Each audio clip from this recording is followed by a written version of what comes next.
Welcome everyone to our discussion of darkei Gemara. This chapter, Hey, is extremely vital. It's talking about sources of halachas. And he breaks up sources of halachas in two parts, something he calls svara and something that he calls pasuk. And this is, let you do a quick review because you really should see this is one whole unit here.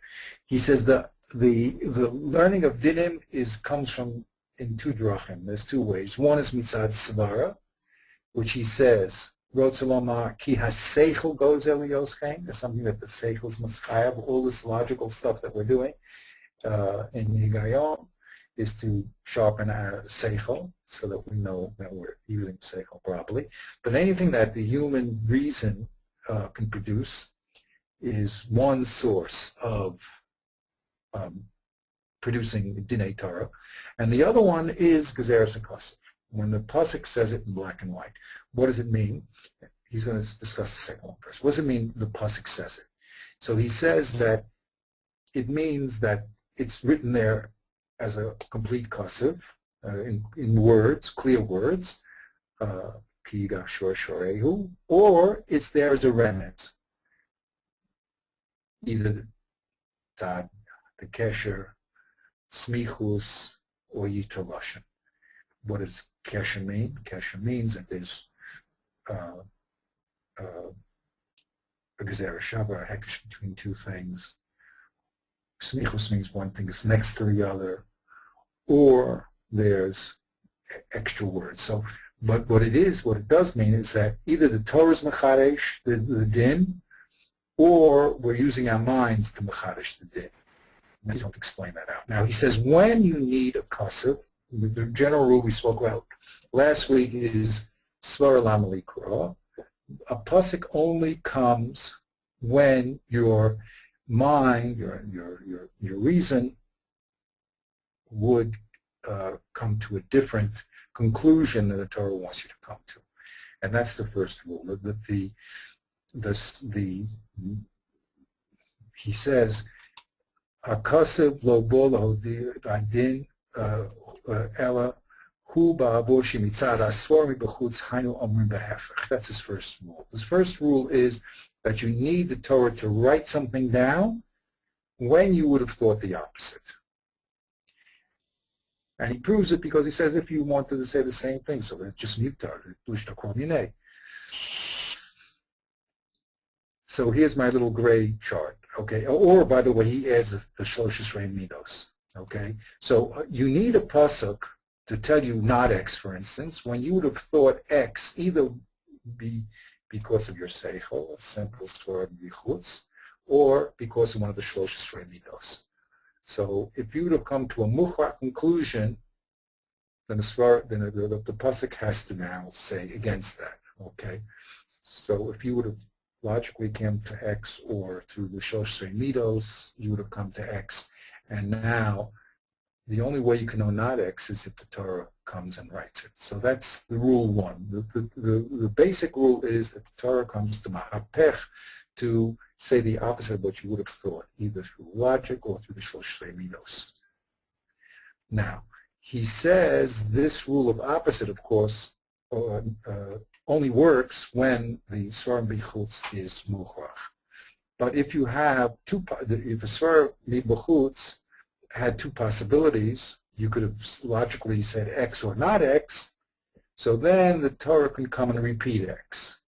So it's really mistalik minasafik. Since you Svar's chitzona would have been X or not X, so I have to repeat X because X was not the only possibility.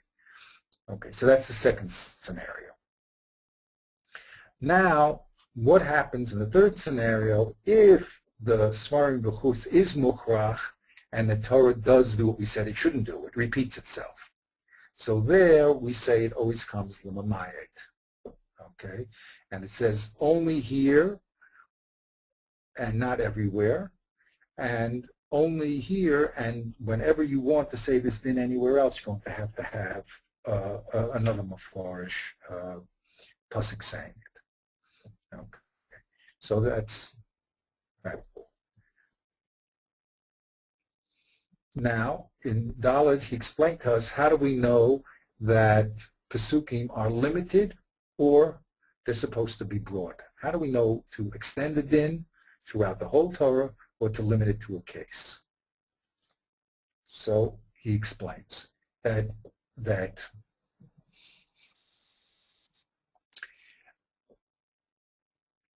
the first rule, when we say midit strict galit hacha, hachi galit galit hacha lo galit lo galit, where it's a very limited case, is where the Torah decides to say the din in the smallest chiddush.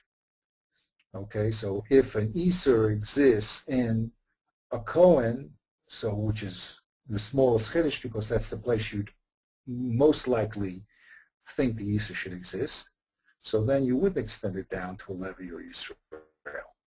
Okay, so if it's in a miyut chiddush case, so that means it's only there and nowhere, and it doesn't extend. Or, as he said before, if the Torah repeats what you would have thought, so then it also comes to Mamayit. Okay, like shtei pesukim beim keachad in London. If you have two pesukim saying the same thing, so from then on you cannot extend. So those are the two rules of miyut. What's the rule of extent? Of midigoli hachagoli, the kol haTorah kula. So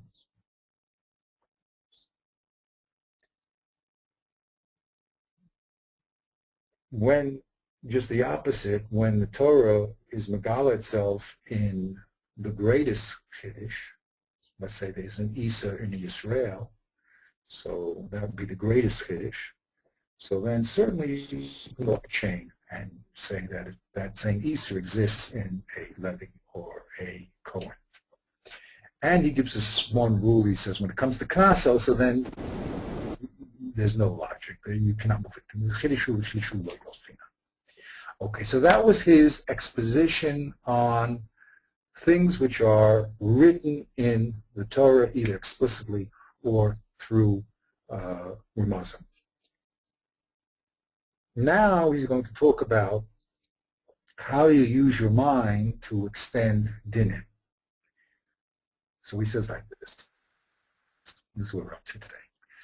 Lamedis hadin b'halifusos minose l'nose b'derech svara hi be'echad mishnei drachim.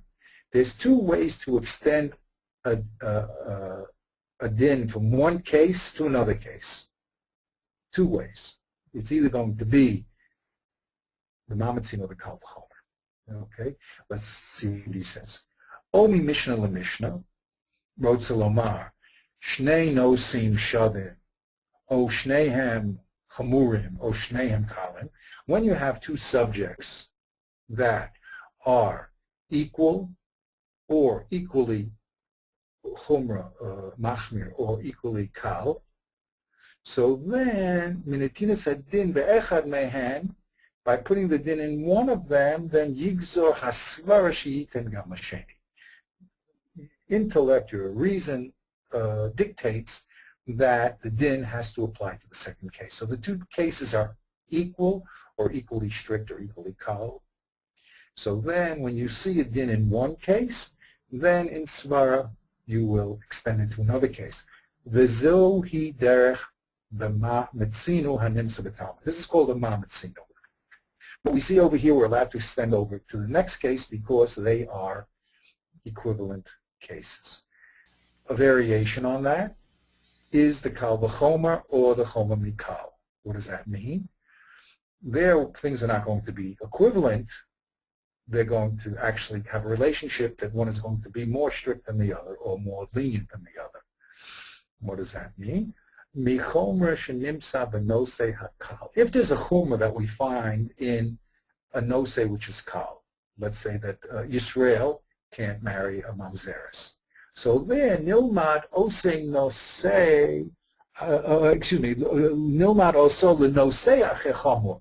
So then we can extend that din in logic to a subject which is more strict, like the Levi or the Yisrael. So that's the Kal V'chomer. O minose chamor sheyesh lo kula. Yesh, say there's a kula that we find in a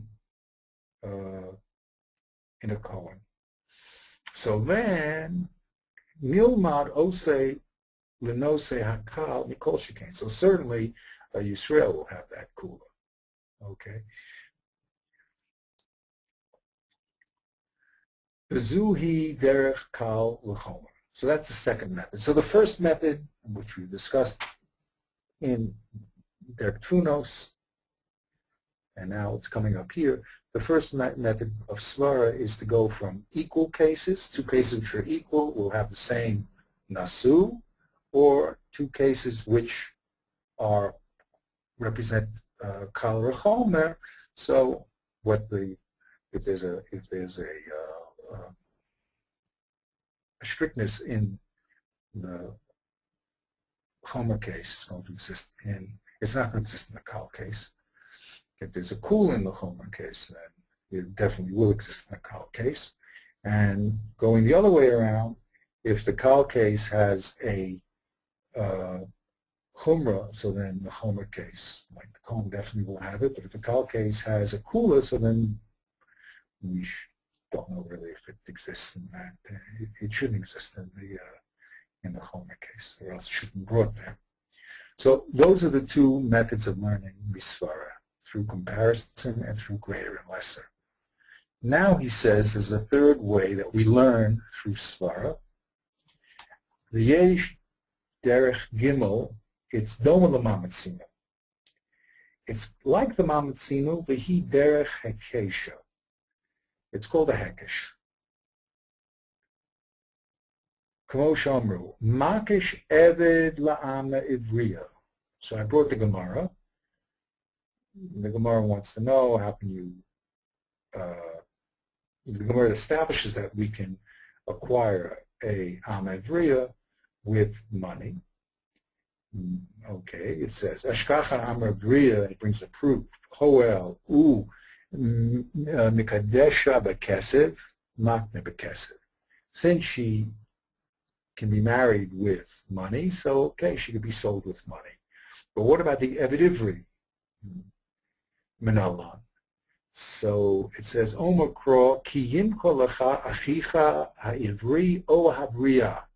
The pasuk says, when your brother is sold as an Eved, or a male slave, when your brother is sold as a male slave or a female slave, and works 6 years. So there, since the two subjects are found together in the same pasuk, so we're makish the din from one to the other. Makish the din back, since we know that the Amivriya can be acquired with kesef, so we can then apply that to the Evidifri. Makish avayali yitzia, how do we know that a woman can be married with a shtar? Was the question over there. The grays, I just added it in the rest of the Chazal, because it says Yotze v'hai. So what did that mean? The Gemara says Umanayan sha'af b'shtar. How do you know a woman can be acquired even with a shtar, not only with kesef? Omakro v'yotze v'hai. So she shall, so when she gets divorced, she'll go out this man and she will come into another man. There is Makish Havaya Yitzia. Since Yitzia and Havaya are together, so we put the two concepts together. Ma Yitzia b'shtar, Av Havaya Nami b'shtar. So this is not, that's why it's this number Gimel. He's going to explain in 1 second why they're different. I think I'll let him explain, and then we'll go back over it. Now, what's the difference between V'hafresh b'neihem ki v'mametzinu hu misvara kamo kal v'chomer. The mametzinu and the kal v'chomer are logical, reasonable extensions from one case to the next, either through equivalent or kal v'chomer or kal. But the hekesh hum mikol hakasef kedin gezeres hashava. Really, the hekesh gets its strength not because it's logic. There's no logical reason why the way a woman goes out, which is the way she should come in. There's no logic that says the two things should be equal. Just the pasuk puts it together. He actually says the hekesh is a stronger method of learning dinim than the mamatzinu. Why? Ki akal v'chomer umamatzinu ba'avor hi osa mikoach svara yesh lahem pircha. Since the basis of the mamatzinu and the kal v'chomer is a logical basis, you're taking a factor in both cases and saying that they're equal or greater than. So he says, svara, just like you made a similarity between the two cases, you can also make a difference in svara. You can yesh lahem pircha. But when it comes to the hekesh is a gezeres hakasef. Mitzad yosem b'koach hakasef, since it comes from the Torah putting it together, ein lahashiv kenegdam. So then you can't ask kashas because the pasuk put it together. Gezeres hakasef hu. So that's very interesting. There's pure reason saying two cases are similar, therefore they should have the same din or kal v'chomer. And then there's a hekesh, which is really things that are put together not because of logic, but because the Torah put them together. And that's why we move the din from one to the next. So I guess this is where the Sefer Higayon comes in, is knowing where you can compare things, where you can't, what's similar, what's not, and understanding the attributes and the aspects of anything. Right. So you could either... And that's very, very, very tricky business. It's a very tricky business. Because everything, as he says, and that's his whole idea really in Dr. Martin's Higayon, is because things have a lot of attributes, and you have to know what is the critical aspect. So we say the difference that makes the difference, or the attribute that makes the difference. Okay, and that's a tricky business, and that's why in Svara we say, okay, these things. As a matter of fact, a famous Gemara in Baba Kama, you see, it's all about that. Which attribute, why would you have moved from shore to Mabo the shore, you see?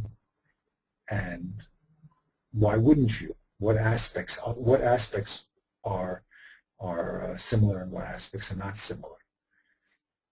And that really, when we deeply get involved in that mission, that's what that mission is talking about, because it seems that they have a common quality, and yet, if they have a common quality, then I just have to write one, and from the common quality of dark and lahazik shmir samalech, let's say, the dark and lahazik shmir samalech, that's common quality, so I just have to write one, and I could learn all the other ones from it. So then, the problem is, why did the Torah have to say, repeat itself 4 times? So then we have to make distinctions. We have to say it's not mukhrach to go from one to the other, because logically, you could have had 2 possibilities. You could have said that true, the lower common denominator of dark and lahazik is the reason why the Torah picked shore, for instance. Or maybe it was a higher common denominator of Karen, and therefore I couldn't learn the other ones out because the other ones don't have kavanah lahazik. So because I have the 2 possibilities to learn from the lower common denominator or the unique aspects, and then I have to write the other 3 psukim. Okay, so this is exactly where we need Higayon, but it's a tricky business to understand what aspect is called a critical aspect.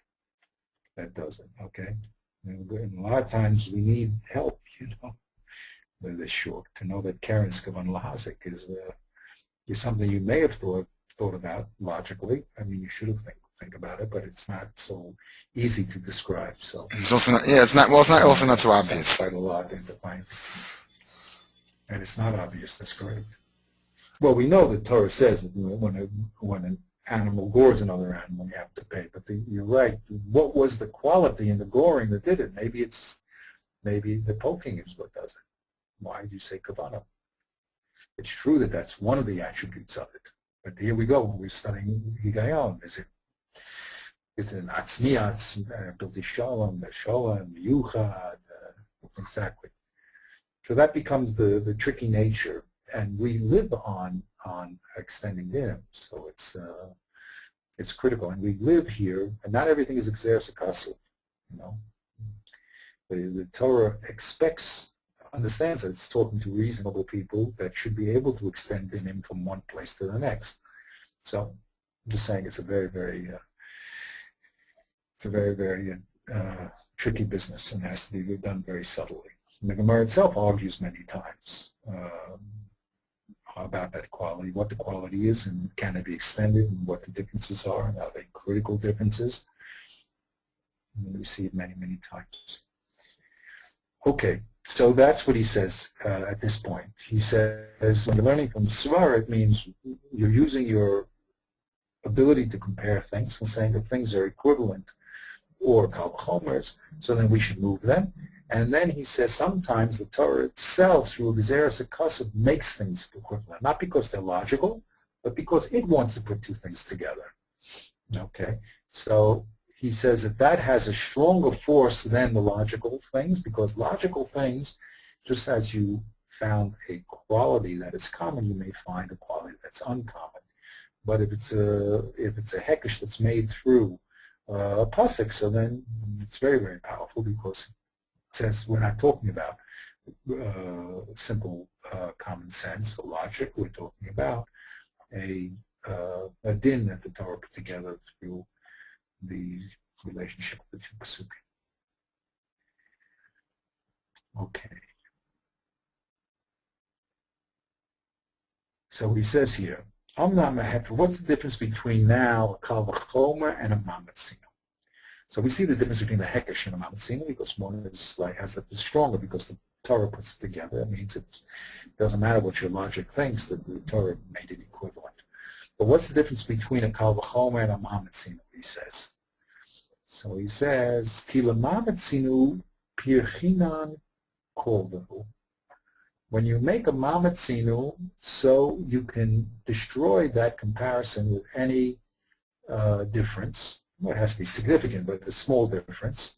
But a kal v'chomer tzarech lihiyos pirchaso atzmis v'chazaka. But a kal v'chomer has to be destroyed with an etzem and powerful, an essential and powerful difference. Okay, and we can understand why, because a kal v'chomer is a mamatzinu plus. It's saying that two things are not only equal to each other, but one has relationship, but one is more kal v'chomer than the other. So if I want to destroy it, so it has to be, since they're already equivalent, like the Israel, Levi, and the Cohen all have a very common factor of being Jewish people. So if I'm going to destroy a kal v'chomer, between them, I'm going to have to do something that's very, very, very, very powerful. Now, how this works out in the Gemaras, you have to see as it plays out. I would love to be able to give you examples of koldahus and not. I mean, we do have the Gemara of the Zikim, but to define specifically, that would be a little work. We have to do that too, Besed Hashem. Okay, he says like this. Ulechein, keshenimsa shnei nosim. Now, if that's true, that you can create dinim through comparison of two subjects, or two cases that produce the equivalent case producing the same law, he says, Ulechein, keshenimsa shnei nosim, shehem shavim, u mishpat echad lehem. So now, when you find two subjects, or two cases, let's say two subjects, that are equivalent, and you know a din in one of them. Umevi oso hatana b'mishnah so letet alehem Torah echas umishpat echas. So you see two cases that are equivalent, and they're brought in the Mishnah and given the same law. I think Lahena. Okay. Yiksha hatalmud lisnei chada otese chada michada. So the Gemara will always say lisnei chada, learn one or learn from the one to the other. So for instance, here's our classic case in Nezikin. Since the Havamina is that shore is like Mavet, so the hidden question there was lisnei chada. If already I know shore is chayav to pay Nezikin, so then why do I have to learn Maba? Lisnei chada, because rules of the equivalence should mean that if one case is given and another case is equivalent to that case, it should have the same rule. Ki achar shehem shaveh, since they're equal, the shore and the Maba, and there's no chiddush of one over the other one. Lama lo l'tana l'tarech. So why does the Tana bring both cases?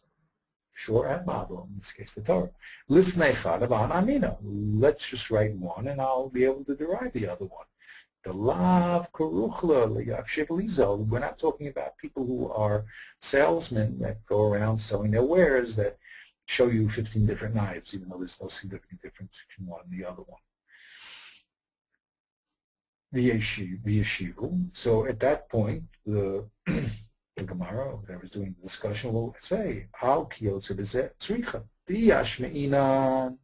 So then, the answer, of course, is that we have to show a tzrichusa, right? If you would have learned, sure, I wouldn't have learned Mava. And if I would have learned Mava, I wouldn't have learned sure, because I would have said that it's the unique quality that's causing the din and not the LCD. The im ha-shnei nosim eino shavin aval hem kal v'chomer. If they're not mamatzina type things, they're not equal to each other, but they resemble a kal v'chomer, yiksha teisiv a kal v'chomer.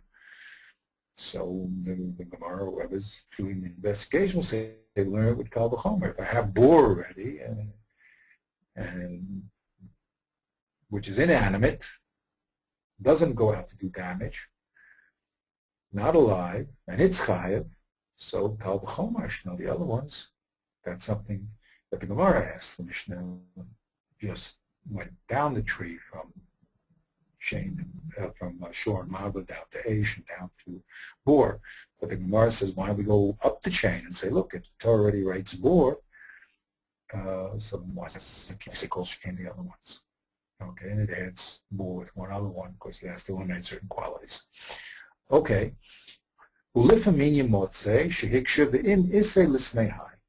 Okay, so that's basically, we discovered that when things are two similar cases should have the same din, and we can learn one to the other, but if they're both presented as a kasha, because really we don't want any repetition, whether it's in the Chumash or in the Mishnah. So now he says, look for me in Yemotze, sheyiksha v'im isay l'snei hai. If the Tana already brought this case, let him learn another case. Okay, so that seems against our rule. I mean, why do you have to? You think he's karuchla? He's like a salesman. He has to show you 15 different knives.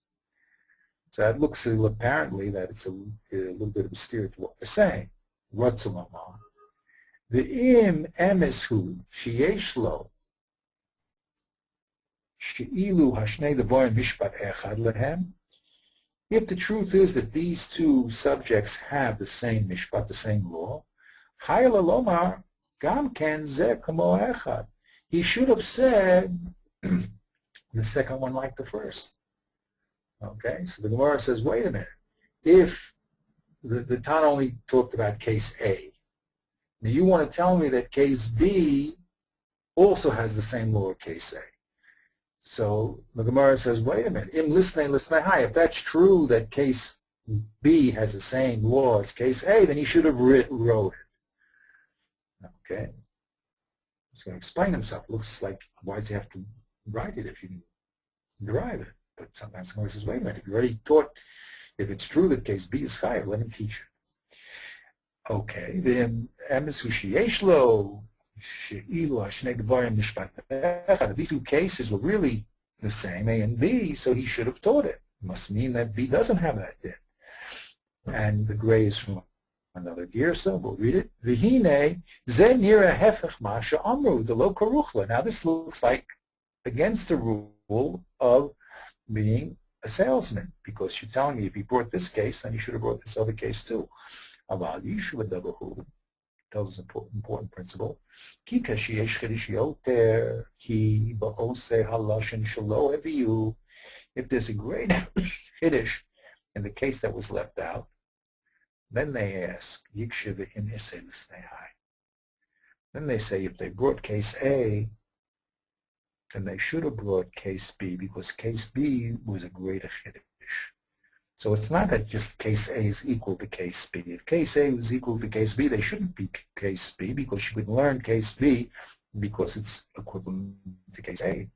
But if case B is a greater chiddush, then they say in Issei, it's true that it's chayav. So why did Tana bring the bigger chiddush? Why didn't only bring the smaller chiddush? It's missing. Now, Omnam keshehu shavim lo yikshav. But if the two cases equal, you don't say, well, if the Tana already brought this one, let him brought this the equal case. There's the case of lo karuch. If two cases are equal, A is equal to B, so he shouldn't bring B if B is really equal to A. That you should figure out logically. But if B is greater than A, a greater chiddush than A greater surprise than A, so then he should bring B, because B is a greater chiddush. Now sometimes yiksha ze gam b'shinui ki hatana yored. Now sometimes the Gemara will accept the fact that a case is left out, and it says like this: Ki hatana yored limnos kol hanosim sheyesh lahem oso din. When the Tana is going to spell out all the cases that have a certain din, if he lists all the cases, so they say Amrin hol v'nachas Tana leminyana.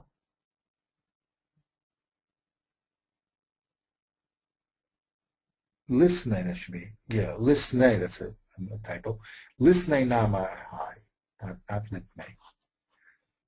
Okay. Since the Tana is bringing all the cases, then it should also bring this one. Mistake. Lisnei nama high. The yeshiva lo Tana v'shayer. So in that scenario, the Gemara will say Tana v'shayer and say high shire to high shire.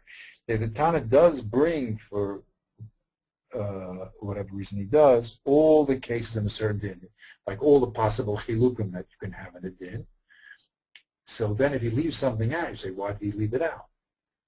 So the Gemara will say Tana v'shayer. He left something out. But the Gemara always says high shire, the high shire. I mean, in other words, the Tana never leaves out just one case. When he brings a list, he'll always leave out a minimum of two. Okay, and this is the other original text, the Yeshivu Tana v'shayer. Wrote Sulama, Kilo mana kulam rak mitzasam. Okay, so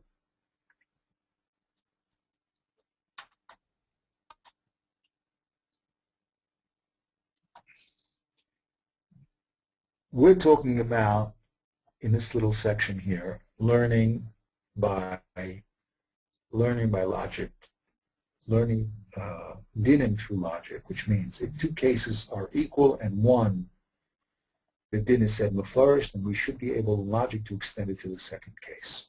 Okay? Now he's going to go to our exceptions here. Ulifamim, gam ken hatana yomer techila hanose ha-meyad chidish.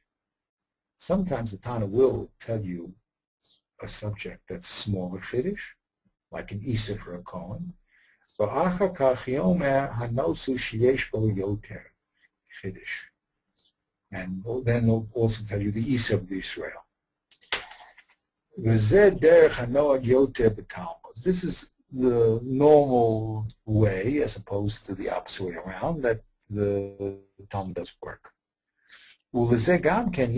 However, we will ask when we see that, when we see when the Tana is talking two cases where one really could be learned kal v'chomer for the other one, so the Gemara will ask, Shiyomer hanose sheyesh bo yoter chiddush. Why did it tell me the Yisur of the Kohen? Kol shekena, I'll know the Yisur exists in the less chiddush in Israel.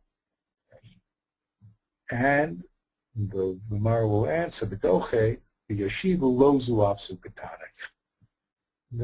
The Mishnah here is talking in the form of lozu avzu. Not only this is also like the Kohen case, but even the Israel case.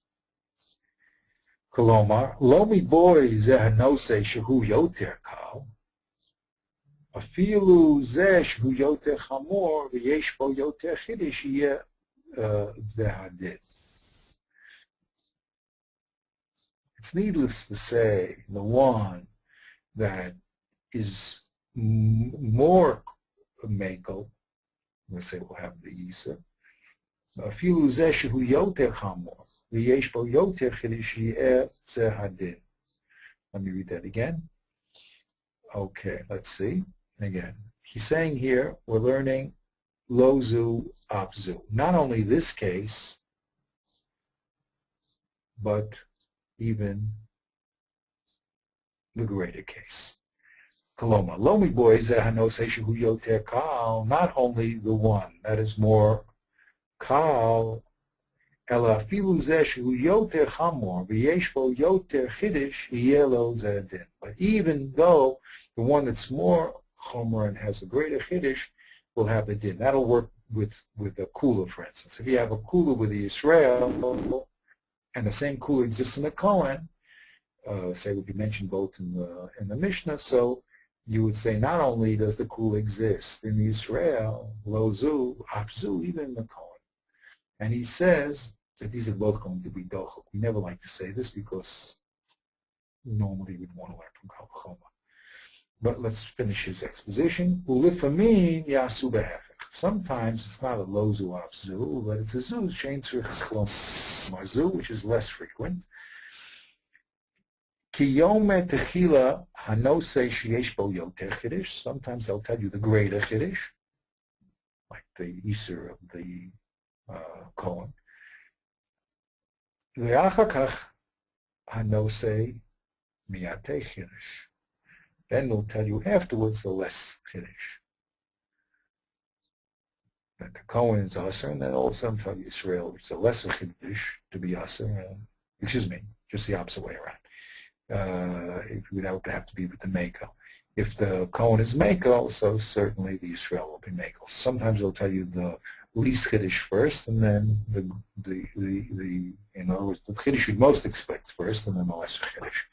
V'al zu al hamiyut v'zara. But this way is very, very infrequently found. And of course, the kasha lab will always ask the kasha, Ki acha she'omer hanose sheyesh bo yoter chiddush. You could already tell me the nose with the big chiddush, like say a kal exists with the Kohen. So malo lomar acher shehu miyut chiddush. So then why do you have to tell me the kal exists with the Yisrael? Yeshivulo zu ve'ein tzrich lomar zu katane. You're right. Zu ve'ein tzrich lomar zu katane. Really, this was the big chiddush, and they didn't have to say the minor chiddush. But he says ve'elu terutzim heina am dechukin. Excuse me. These terutzim are dechukin, very doche. Lo yitnu rak al tzad ha'hechrach.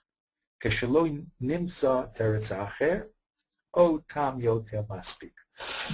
The only time we're going to use lozu apsu zuvra ein tzrich lomar is when there's no way out. We just have no other way to show why both cases are being brought. Shelo nimsa teretz acher, o tam yoter maspik, or some reason we just can't figure it out. So then we'll fall back on that. But normally, we don't want to have any repetitions in the Mishnah, and that's our first move is always to show why both cases are not needed, and that you really can't learn them. Like in our Mishnah, lo harizeh kaharizeh. If you had one, you can't learn the other. To say lav dafka, we never want to say, because really that's saying that the Mishnah is saying a case that doesn't have to say.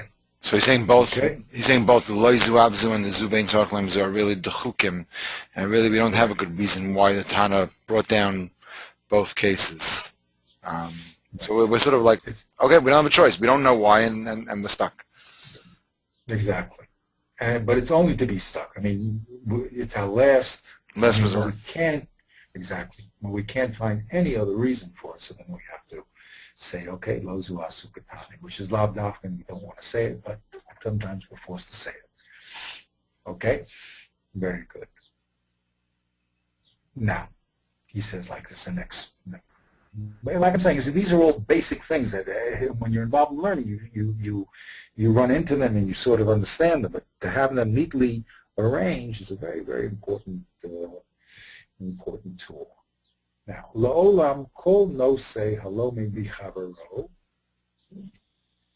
hayalafu lo yeh bo ela b'mahalat milamdo v'lo yoter.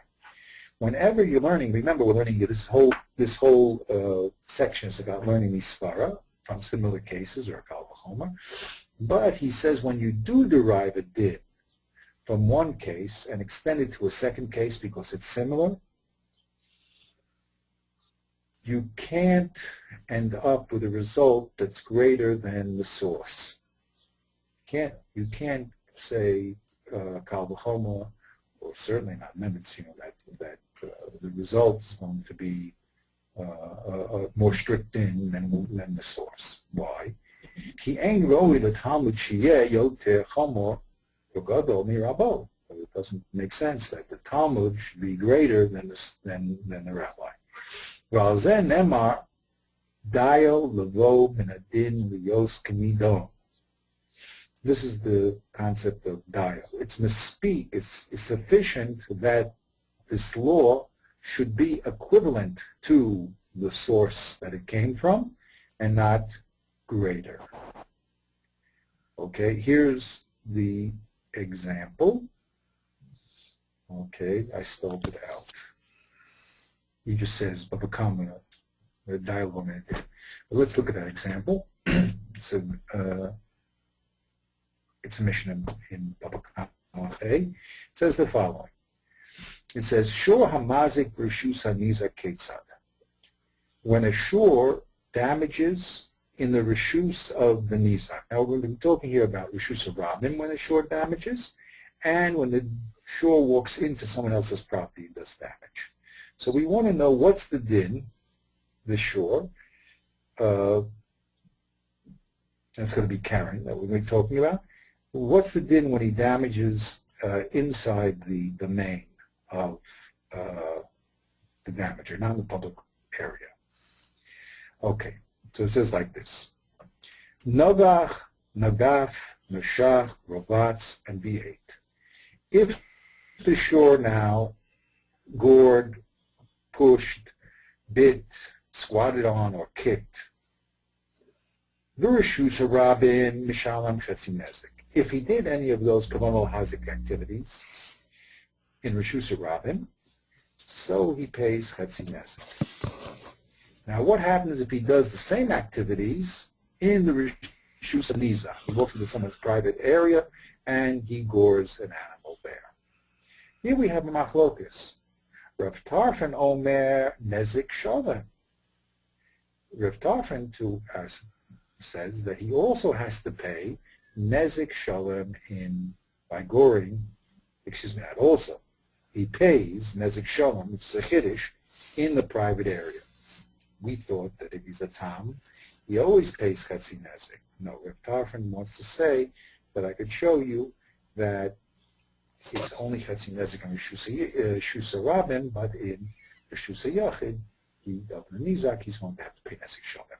The Chachamim Omri, no, Chetzi Nezek, just like he paid Chetzi Nezek in Rishus Harabim, he'll pay Chetzi Nezek in Rishus HaNizak. So now, Reb Tarfon wants to bring a raya to his din, that you pay Nezek Shalom Rishus HaNizak. He says the following. Uma b'makom shahakel ala shein v'ala regel. Which makom is that? Rishus Harabim. Shu patur. Look at the Rishus Harabim. In Rishus Harabim, shein and regel are patur. So you see that the Torah is mekel on shein v'regel and Rishus Harabim. Okay, everybody walks around there, and what else are you going to do? You have to live. You can't watch your animal 24 hours a day, so it's on the Nizak to be beware in the Rishus Harabim when it comes to shein and regel. So in that, in Rishus Harabim, the Torah is mekel on shein v'regel, that you don't pay at all. Yet, v'hichmer aleihen shein regel b'rishus hanizak. When it comes to the private area, all of a sudden you do have to pay. If your animal goes into another man's field or eats his crops, walks on it, eats the crops, you do have to pay. What? Nezek shalom.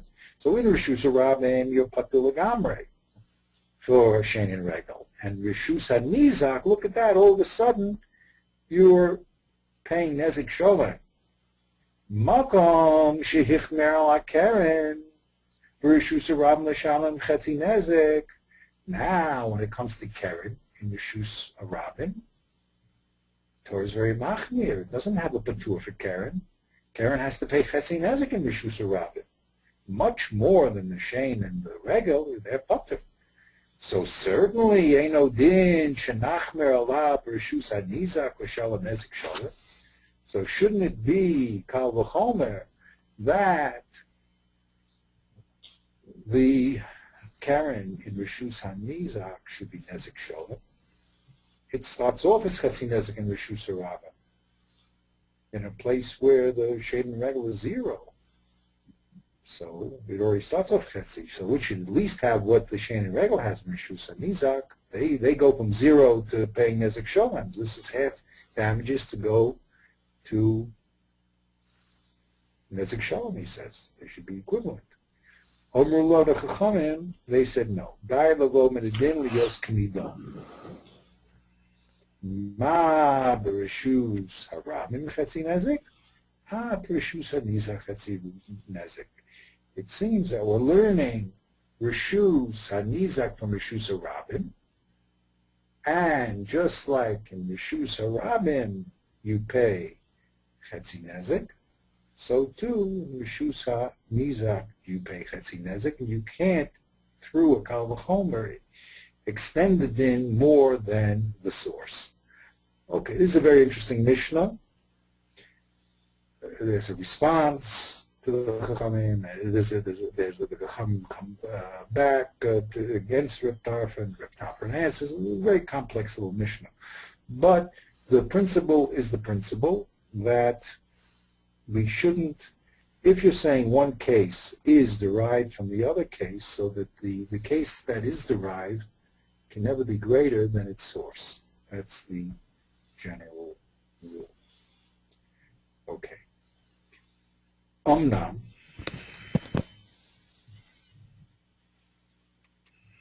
im acher shlomed hadid mi melamdo v'natak etzlo im snifei osladin yeh b'mayla rabo ubederech v'signon shelo v'lo yoter o im yeh b'derech v'signon sheyesh l'talmid b'shar dinei ubo shabo b'forshim bo b'torah v'zeh yesh machlokas chachamim. It's a lot. Okay, he says like this. It's true, the general rule is that we don't want to end up with a derivative case which is greater than its source. Okay, how can you produce a tolda greater than the av? However, and that's a general rule. It's dial that you just derive the same din. You can't say it should be greater. However, there is a slight variation, he says. Say you do derive case B from case A. Now, if case B has certain peculiar, strict, in general, it has certain peculiar, strict sniffing, little areas where it's strict. When this new din comes into case B, are we allowed to include the chumras that case B have into this new din or not? This is a machlokas. Some people say no. Any case you derive from a source has to be equal to the source. And other chachamim say no. The din, once it's brought into the new case, can have certain chumras that the new case generally has. Let's see how he spells that out. So that's what he means here. It's a lot of words, but I hope you got that. When we transfer from a given case to a derivative case, so the question is, if the derivative case has its own little chumras here and there, are we allowed to let that affect the din that we moved over? Okay, we're not making a new din. Dialogue over the din means you cannot take a source and create, like, go nezik shalom through a kal v'chomer. That you can't do. But what happens if normally the case that you're bringing it into, the derivative case, is normally has certain sniffing that are normally chumrah? Are you allowed that to affect what you just derived from the source? So that's the machlokas, he says. In besniffing, also hadin yi'eh b'malas rabo u'b'derech signo shalo v'lo yoter. Doesn't mean now in all aspects, in all the little sniffing, little aspects, does this derivative case have to be exactly like its source and not more? Oh, in the derech signon sheyesh l'talmid b'shar, or it can the derech and the manner that the derivative case, the Talmud case, has in other dinim, can it affect what you imported? Should go before Torah. V'zeh yesh machlokas. Yesh mehen. Some chachamim say, ki ma'acher shezeh hadin lamdu me'acher. Once you have a din that's learned from a source, v'lo bo mefurish bo b'din atzmo. V'lo bo mefurish bo b'din atzmo v'signon no b'chol echad aminon dayo. And the source doesn't have these meforish little sniffing. So then, in everything you say, that's called don minei uminei. That means that whenever you're taking a derivative case from a source, then in every aspect, the derivative case has to be equal to the source, even though normally this derivative aspect may have certain little chumras here and there. However, Yeshov means, some rabbis say, ki besniffei hadin ubesignon efshar lios bo maila chamura yota mirabo. Since the derivative case has normally some little chumras and other dinim, so there we can say that those chumras which we found already in the derivative case can affect the imported case. And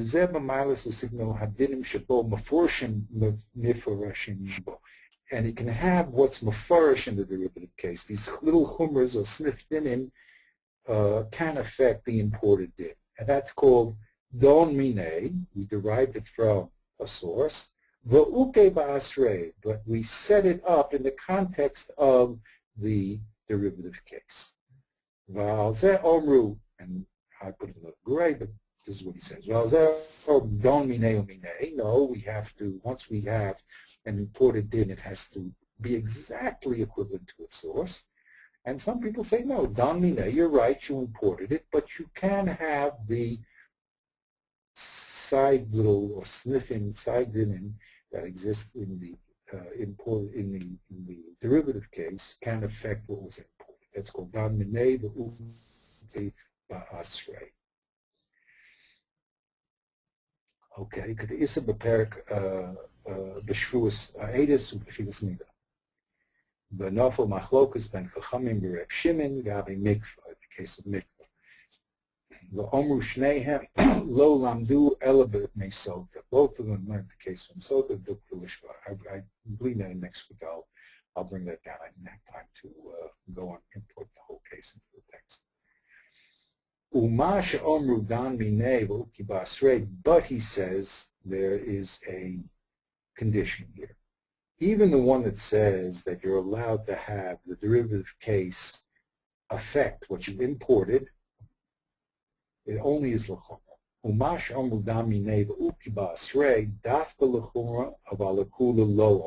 You never say that the kulas that exist in the derivative case can affect the imported din.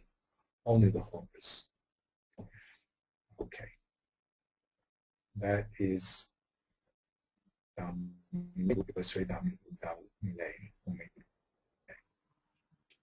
now here I'm going to need your help. Yeah. Okay. Of course, this is a piece that I'm not good. Well, up to there, you more or less understand what's going on? I mean, yeah. Yeah. That's it. Okay. The classical stuff. Okay. Right. Now, Right. here you're going to have to help me out. Okay? Because I don't really understand fully what he wants to say here. Okay, I'll try to. He Yeah. says, okay. La'olam Should we try this next week? It's getting a bit late. Oh, okay. Yeah, maybe we'll do that. Next week, you know what I do? Bli Neder, I'll bring the Don Minei case in. Right. And I'll also do some more research over here. This is a place that's always got me a little... Okay, Parak. Okay? So Okay. we'll stop here. That's a good place to stop. Okay, have a great week. Oh, Okay. yeah, could you email me your brother's going to My email brother, me? yes, he rented an Israeli cell phone, so I don't know the number.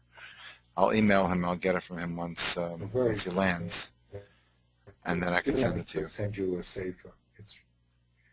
It's fantastic, and you should have a bracha, tzlacha, and keep thinking. Okay. Clearly. Okay, be well. Very good. All right. Thank you. Have a good one. Okay. Goodbye.